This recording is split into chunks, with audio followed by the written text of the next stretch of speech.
You've probably asked yourself this before. Why do I push people away when they get close?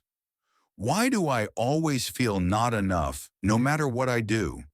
And somewhere deep inside, a quiet voice whispers, maybe I'm broken. But here's the truth. You're not broken. You're just hurt. Everything that feels wrong about you isn't who you are. It's a story your pain once told you to survive. Today we're going to talk about that, about how your childhood pains shaped your adult self, and how you can finally stop blaming yourself for the wounds you never asked for. As children, we didn't need perfection. We needed safety. We needed to be seen. But some of us grew up in homes where emotions were ignored, where love was conditional, based on obedience or performance. You learned that to be loved, you had to earn it. When a parent yelled instead of comforting, you didn't see an angry adult. You saw your fault, because children don't blame their parents. They blame themselves. That's how the trauma begins, not always from violence or abuse, but from emotional neglect, from silence, from feeling invisible.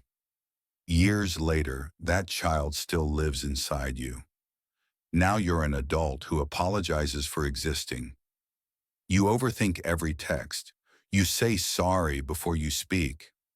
Or maybe you chase people who treat you like your parents once did, because familiar pain feels safer than unfamiliar peace. You're not addicted to suffering. You're loyal to what once protected you. And that's why healing feels confusing. Because for the first time, you're doing what your nervous system believes is dangerous, choosing peace over chaos. Healing isn't about forgetting the past, it's about understanding it. When you say, why can't I just get over it? What you're really saying is, why can't I be who I was before I got hurt?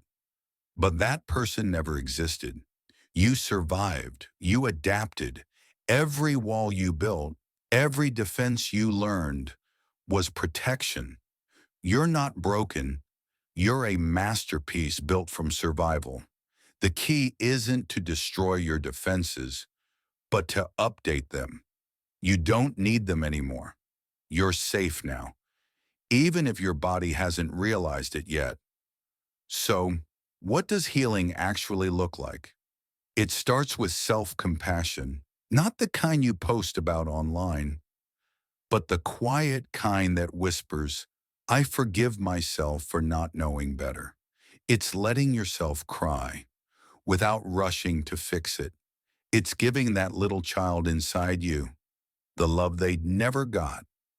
Every time you pause instead of reacting, every time you choose kindness over self-blame, that's healing.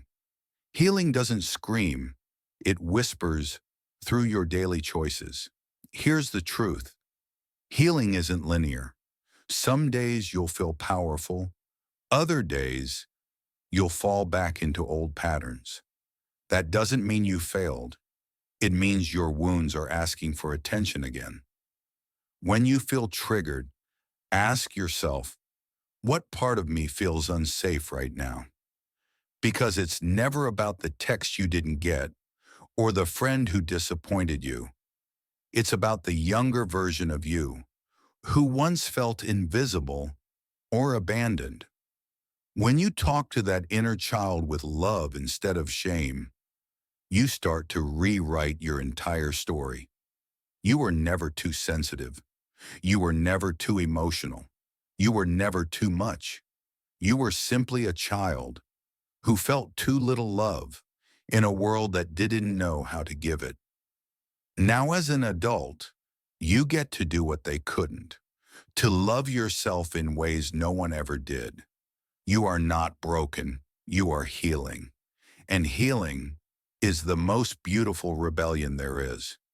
So next time you look in the mirror and see your scars, remember, those marks aren't shame. They're proof you survived. One day your story will be someone else's light, and when that day comes, you'll realize you were never broken. You were just hurt, and you healed.